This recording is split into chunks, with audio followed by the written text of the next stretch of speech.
आज इंसान को लगता है कि वह धरती का मालिक है। हम शहर बनाते हैं, पहाड़ काटते हैं, समंदर पार करते हैं और आसमान में उड़ते हैं। लेकिन ब्रह्मांड के पैमाने पर देखें तो इंसान की कहानी अभी बहुत छोटी है। धरती लगभग 4.5 अरब साल पुरानी है। इंसान को यहाँ आए सिर्फ करीब 3 लाख साल हुए हैं। यानी धरती के पूरे इतिहास को अगर 24 घंटे मान लें तो इंसान आखिरी 1 सेकंड में पैदा हुआ है। और अब सवाल ये है, अगर ब्रह्मांड अरबों साल आगे तक चलेगा तो आने वाले 100 अरब सालों में इंसान का क्या होगा? इस सवाल का जवाब भविष्यवाणी नहीं बल्कि आज के विज्ञान के नियमों से निकाला गया निष्कर्ष है। आज सूरज हमें गर्मी देता है, रोशनी देता है और जीवन चलाता है। लेकिन सूरज कोई मशीन नहीं है, वह एक तारा है और हर तारे का जीवन तय होता है। वैज्ञानिकों को अच्छी तरह पता है कि सूरज हर 1 अरब साल में लगभग 10% ज्यादा चमकीला होता जाता है। इसका मतलब क्या है? इसका मतलब यह है कि धरती पर तापमान धीरे धीरे बढ़ेगा, मौसम अस्थिर होगा, बारिश का संतुलन बिगड़ेगा। यह अचानक नहीं होगा, यह बहुत धीरे होगा लेकिन रुकेगा नहीं। आज धरती पर पानी है, हवा है, जीवन है, लेकिन विज्ञान बताता है कि लगभग 1 से 1.5 अरब साल बाद धरती पर हालात बदलने लगेंगे। सूरज की बढ़ती गर्मी से समुद्र का पानी ज्यादा भाप बनेगा, हवा में जलवाष्प बढ़ेगी, धरती और ज्यादा गर्म होने लगेगी। यह एक चक्र होगा जो खुद को तेज करता जाएगा। कुछ अरब साल बाद समुद्र सूखने लगेंगे, पौधे मरने लगेंगे, ऑक्सीजन कम होने लगेगी। यह कोई डराने वाली कहानी नहीं है, यह प्लानेटरी साइंस का सीधा गणित है। यह बात वैज्ञानिक साफ कहते हैं, धरती हमेशा के लिए इंसान का घर नहीं रह सकती। भले ही इंसान कितना भी समझदार हो जाए, भले ही टेक्नोलॉजी कितनी भी आगे बढ़ जाए, धरती को ठंडा रखना संभव नहीं होगा। इसका मतलब यह नहीं है कि इंसान अचानक खत्म हो जाएगा। इसका मतलब यह है कि इंसान को कहीं और जाना ही पड़ेगा। अब सवाल उठता है, अगर धरती छोड़नी पड़े तो जाए कहां? सबसे पहले नजर जाती है मंगल, चंद्रमा, बृहस्पति और शनि के चांद। लेकिन सच्चाई यह है कि ये सभी जगह धरती का पूरा विकल्प नहीं है। मंगल ठंडा है, हवा पतली है, चंद्रमा पर हवा ही नहीं है, बृहस्पति के चांद बहुत दूर और कठोर हैं। ये जगह सीखने के लिए ठीक है लेकिन अरबों साल तक रहने के लिए नहीं।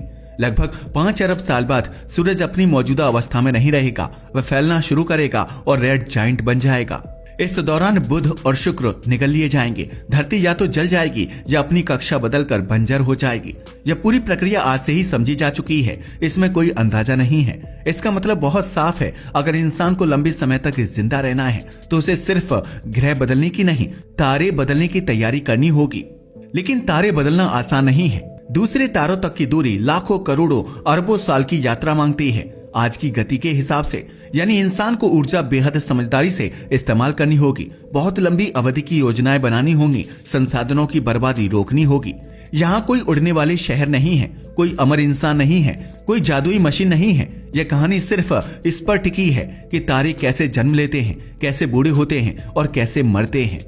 और इंसान उन नियमों को बदल नहीं सकता, सिर्फ समझ सकता है। यह सब सिर्फ हमारे सूरज की बात थी, लेकिन ब्रह्मांड सिर्फ एक तारे से नहीं बना। हमारी आकाशगंगा में सैकड़ों अरब तारे हैं, अलग अलग उम्र के, अलग अलग भविष्य के।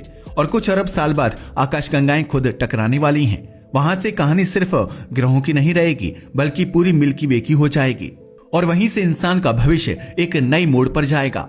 अब तक हमने सिर्फ हमारी सूरज और धरती की बात की थी, लेकिन इंसान का भविष्य सिर्फ एक तारे पर निर्भर नहीं है, क्योंकि हमारा सूरज जिस जगह मौजूद है वह जगह खुद भी स्थिर नहीं है। हम जिस आकाशगंगा में रहते हैं उसे मिल्की वे कहा जाता है। इसमें लगभग 100 अरब तारे हैं और हमारा सूरज उन्हीं में से एक है। लेकिन मिल्की वे अकेली नहीं है। हमारी मिल्की वे के पास ही एक और बड़ी आकाशगंगा है, एंड्रोमेडा गैलेक्सी। वैज्ञानिकों ने मापा है कि एंड्रोमेडा हमारी ओर करीब 110 किलोमीटर प्रति सेकंड की रफ्तार से बढ़ रही है। ये कोई अंदाजा नहीं बल्कि पक्की गणना है। लगभग 4 से 5 अरब साल बाद मिल्की वे और एंड्रोमेडा टकराएंगी। यह सुनकर लगता है कि सब कुछ टूट जाएगा, लेकिन असलियत थोड़ी अलग है। आकाश गंगाओं में तारे बहुत दूर दूर होते हैं, इसलिए तारों की सीधी टक्कर की संभावना बहुत कम है। लेकिन उनकी कक्षाएं यानी कि ऑर्बिट पूरी तरह बदल जाएंगी।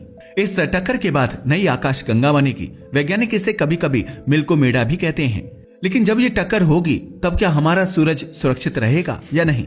इस सवाल का जवाब सीधा है, पता नहीं। लेकिन वैज्ञानिक ये जरूर जानते हैं कि सूरज की कक्षा बदल सकती है। वह आकाशगंगा के किसी और हिस्से में चला जा सकता है या किसी शांत इलाके से खिसक कर खतरनाक इलाके में पहुंच सकता है। इसका मतलब यह है कि ब्रह्मांडीय किरणें बढ़ सकती हैं, पास के सुपरनोवा का खतरा बढ़ सकता है। यानी इंसान के लिए माहौल और मुश्किल होगा। जब आकाशगंगा की बनावट बदलती है, गैस के बादल हिलते हैं, नए तारे बनते हैं, पुराने तारे मरते हैं। इन प्रक्रियाओं में ज्यादा सुपरनोवा होते हैं, रेडिएशन बढ़ता है, ग्रहों पर जीवन के लिए खतरे बढ़ते हैं।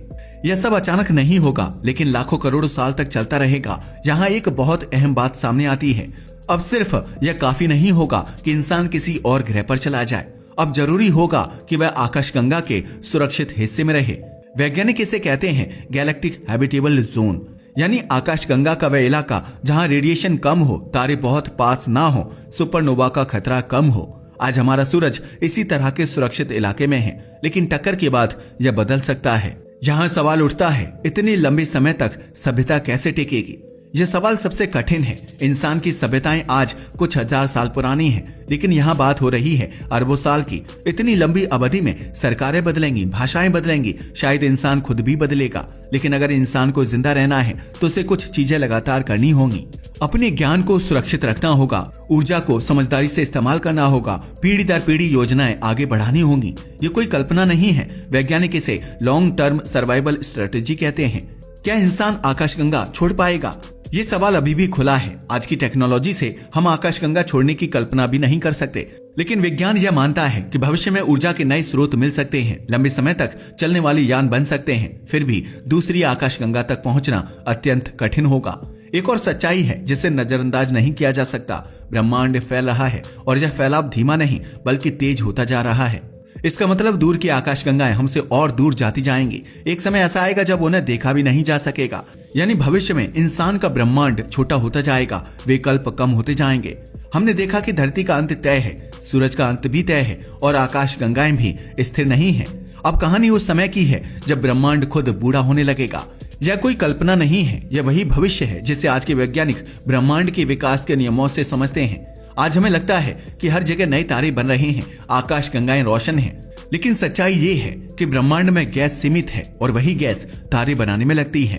जैसे जैसे समय बीतता जाएगा, गैस खत्म होती जाएगी, नए तारे बनना धीमा होंगे और फिर लगभग बंद हो जाएंगे। वैज्ञानिकों के अनुसार आने वाले 100 अरब साल में तारा बनने की प्रक्रिया लगभग रुक जाएगी।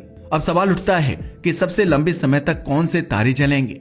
हर तारा एक जैसा नहीं होता। बड़े तारे तेज जलते हैं, जल्दी मर जाते हैं।